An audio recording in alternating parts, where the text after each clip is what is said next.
हम लोग को हटा देती है बिना सूचना का बिना जानकारी का।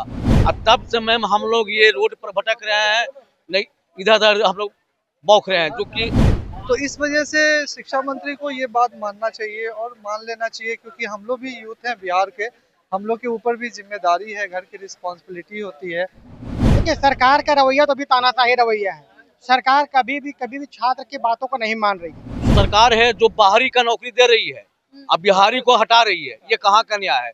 मैम हम लोग की मांग यही है कि हम लोग का बहाली सितंबर 2023 में हुई थी और ये बहाली पूरा नियमता और रोस्टर का पालन करते हुए बहाली हुई थी और उनका मेरिट के अनुसार बहाली हुई थी, जो कि हम लोग 10+2 साइंस सब्जेक्ट के लिए, इंग्लिश सब्जेक्ट के लिए हम लोग बहाल हुए थे। मात्र 6 विषय के लिए हम लोग बहाल हुए थे। फिर फरवरी 2024 में अचानक सरकार हम लोग का एक लेटर के माध्यम से हम लोग को हटा देती है बिना सूचना का बिना जानकारी का।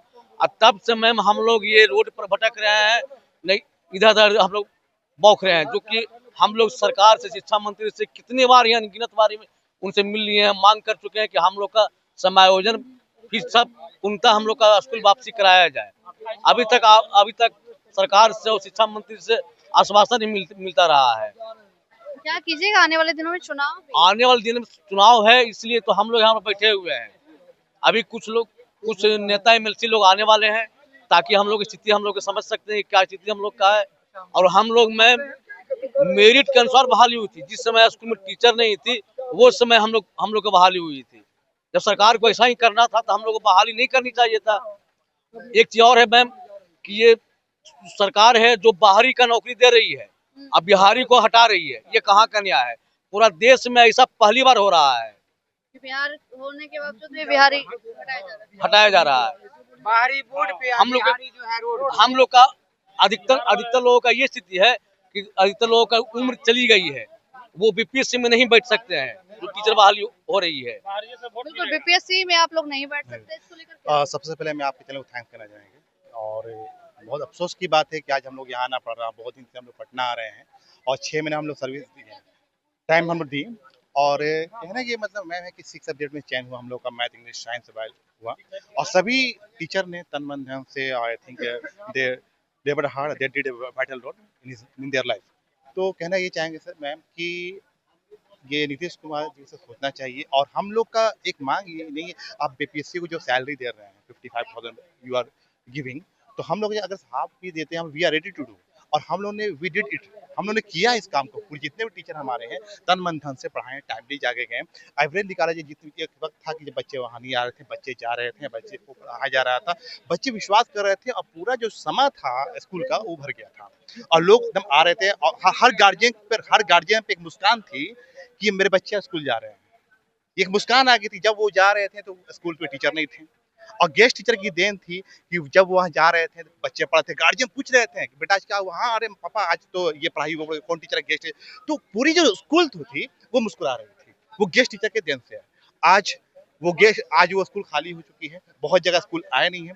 तो मैं रिक्वेस्ट करता हूँ नीतीश कुमार जी, एजुकेशन मिनिस्टर से, last I like to present my thought कि हम लोग को सैलरी हाफ ही दिया जाए, जो 55 दिया रहा सैलरी भी कम दिया, हम लोग we are ready to do.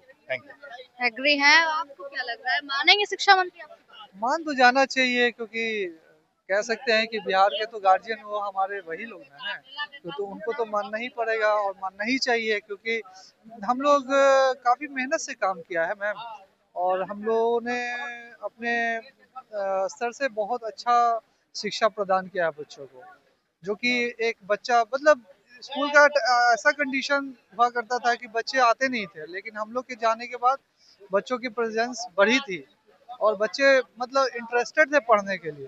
तो इस वजह से शिक्षा मंत्री को ये बात मानना चाहिए और मान लेना चाहिए, क्योंकि हम लोग भी यूथ हैं बिहार के, हम लोग के ऊपर भी जिम्मेदारी है, घर की रिस्पॉन्सिबिलिटी होती है कि पढ़ लिख के हम लोग इतना वेल क्वालिफाइड होकर हम लोग को धरना करना पड़ रहा है।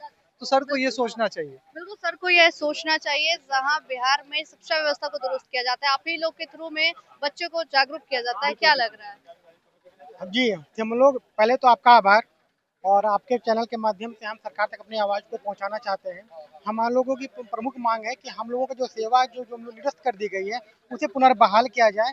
वो जो लेटर जो कन्हैया प्रसाद सर के द्वारा निकाला गया था, जिसके थ्रू हमारी जो नियुक्ति है वो रद्द हुई है, तो उसे पुनः तत्काल निरस्त करके हमें दोबारा बोर्ड पे भेजने का सरकार काम करे।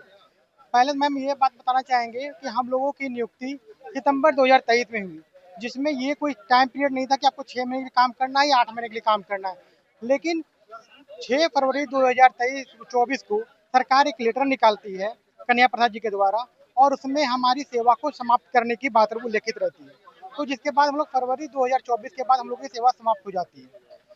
तो सरकार से हम एक मांग करना चाहते हैं कि हम लोगों का जो सेवा है उसे पुनर्बहाल करें, और हमारी जो मांग है कि हमें दोबारा बोर्ड पे भेजने का काम करें। बिल्कुल, लेकिन देखा जाए कि बीपीएससी टीआरई 3 के सप्लीमेंट्री रिजल्ट की बात करो या फिर 17वीं की बात करें, शिक्षा मंत्री नहीं सुन रहा है, बीपीएससी नहीं सुन रहे, लेकिन क्या लग रहा है आपकी बातों को सुनील कुमार सुनेंगे?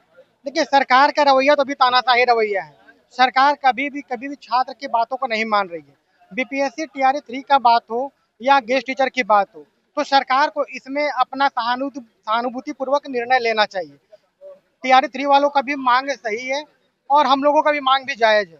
ठीक है, हम लोगों की संख्या बहुत ज्यादा नहीं है, हम लोगों की संख्या 4257 है, और माननीय हाईकोर्ट के द्वारा, पटना हाईकोर्ट के द्वारा यह डिसीजन दिया गया है, जिसमें यह कहा कि उल्लेखित किया गया है कि राज्यपाल के आदेश से जो नियुक्ति हुई है उसे एक एग्जीक्यूटिव ऑर्डर के द्वारा उसे निरस्त नहीं किया जा सकता है। जो केस नंबर है 1003/2025, जो फैसला आए हुए अभी 2.5 महीने हो गए हैं, 2.5 से 3 महीने हो गए, फिर भी सरकार इसे संज्ञान में ले करके इस पर विचार नहीं कर रही है।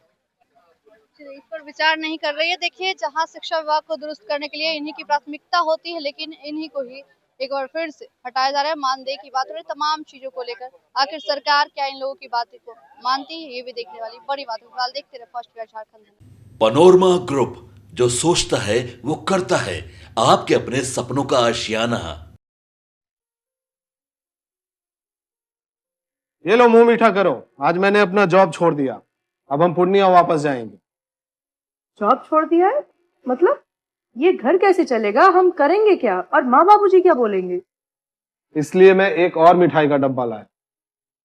अपने बिजनेस के लिए लोन अप्रूव हो गया। अरे लोन अप्रूव हो गया वो तो ठीक है, लेकिन पूर्णिया में हम रहेंगे कहाँ? अपना घर भी तो नहीं है वहाँ। इसलिए तो एक और मिठाई का डब्बा अलग से लाया हूँ। हमने पूर्णिया में घर ले लिया है, पूर्णिया के ई होम्स पैनोरमा में। पूर्णिया में पैनोरमा ग्रुप लेकर आए हैं ई होम्स पैनोरमा। बड़ा घर, आलीशान जिंदगी और अत्याधुनिक सुविधाओं के संग। अरे अब क्यों मुंह मीठा करवा रही हो? क्योंकि हम घर वापसी जो कर रहे हैं। घर वापसी की खुशी पूर्णिया में ई होम्स पैनोरमा के संग। E homes panorama, luxurious lifestyle redefined.